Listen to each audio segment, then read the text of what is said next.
მე მართალია აფხაზეთში არ გავზრდილ ვარ, მაგრამ შეიძლება ითქვას, რომ მთელი ჩემი ცხოვრების ძირითადი ნაწილი მაქვს გატარებული და შეიძლება ითქვას ლამაზი დღეები აფხაზეთის სხვადასხვა ქალაქში.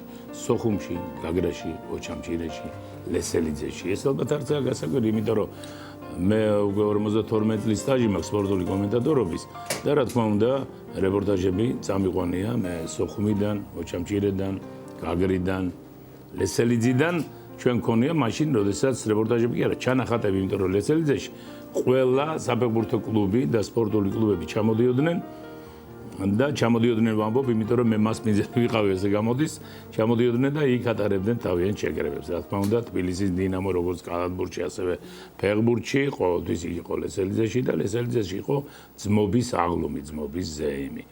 გარდა ამისა, სოხუმში არიან ჩემი ნათესავები, დაბადებულები ეს გიგლა ხუხაშვილის ოჯახი, გიგლა ხუხაშვილი ცნობილი დრამატურგი.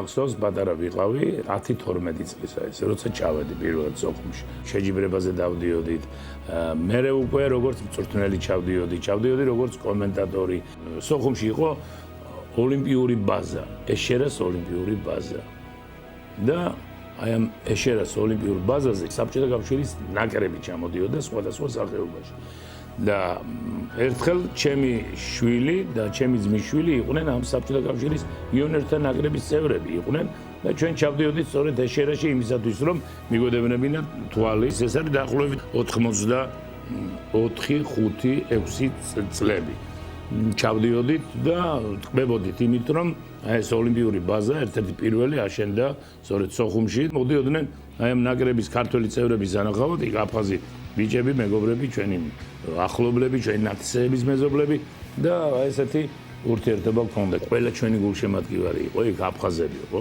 მოდიოდნენ გვერდში გვიждდებოდნენ და იყო პერიოდი როდესაც ჯიხური საერთოდ არ იყო და ისე მიყვარდა და ხალხში ვიჯექით ამის გარდა ქართველი ებრაელები იყვნენ ძალიან ბევრი სოხუმში განსაკუთრებით აი ჩერნომორეცის საზოგადოებაში ძალიან ბევრი ქართველი ებრაელი მუშაობდა იქ და ჩვენ გქონდა ნათესაური ქართულ-ებრაული და ესეთი ამხანაგური დამოკიდებულება ერთმანეთთან, მაგრამ ყველაზე მთავარი ის არის, რომ კოდე მახარაძე და მე და ასევე კიდევ ჩემი კოლეგები თემურ ჯაფარიძის თამადობით ჩვენ ძალიან ხშირად მივდიოდით მივლინებაში.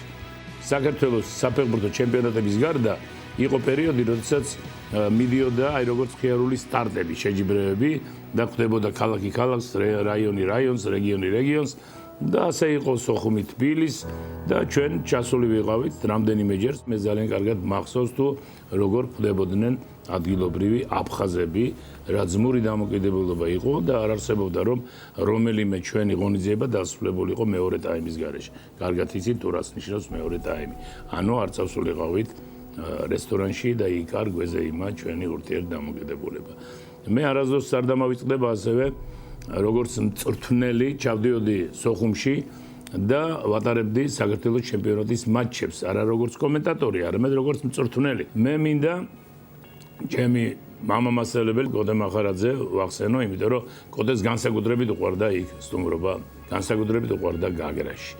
ჯერ ერთი სწორედ აქედან წამოვიდნენ უამრავი ჩვენი მომავალი თბილისის დინამოელი. ტარდებოდა საკმაოდ მაღალ დონეზე კალათბურთის ჩემპიონატები, კალათბურთის სოხუმში იყო ერთ-ერთი ნომერი პირველი და სოხუმელებთან პაეკრობა იყო ძალიან საინტერესო და ძალიან ძნელი.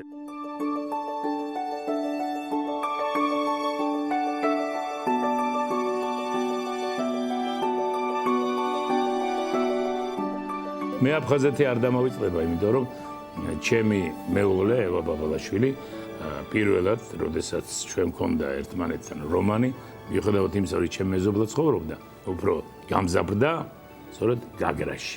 გაგრაში მქონდა პაემანი, ჩვენ ზღვის ტალღებში. ნაცები დაყვებოდნენ და როცა პლიაზზე ჯდებოდნენ, დურბინი ჰქონდათ მომარჯვებული, მის ბიცოლას, ბიძებს და ასე შემდეგ, რომ ჩამლეთი არ გამოჩნდეს აქ ახლო-მახლო ამ პლიაზზე. და ჩვენ რო ვიცოდით ამის შესახებ, მე და ევა კარგად ცურავს სხვადასხვა და მეც ნორმალურად და ბუიოკი არის, ბუიოკი რუსულად ქვია რკინის ბურთი, რომელიც არის იმისათვის, რომ ჩამოეკიდო თუ რაღაც მოგივიდა, ხო და თან არის საზღვარი, იმისა რომ იმის იქით ცურვა აღარ შეიძლება.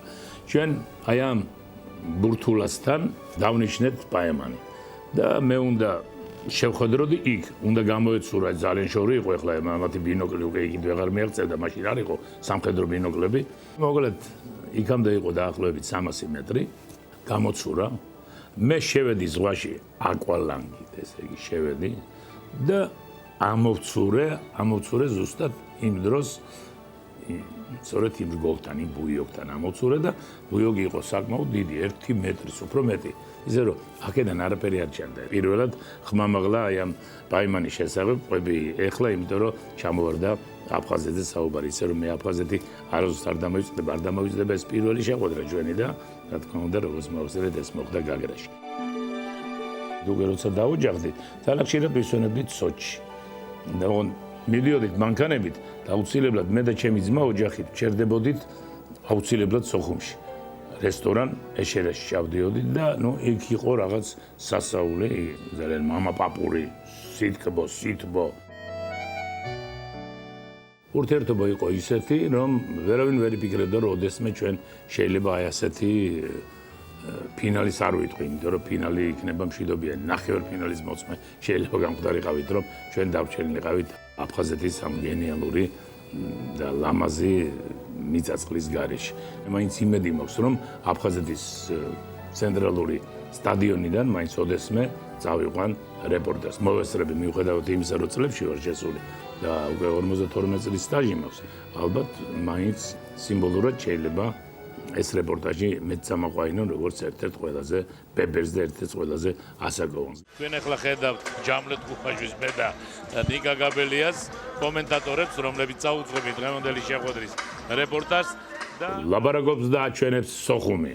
ჩვენ აი ასე ვიწყებდით და ესე დავიწყებთ. სხვადასხვა ნუგზარ ჯუღელმაც თქვა, რომ მე მაინც დავბრუნდები და მაინც წავიყვან.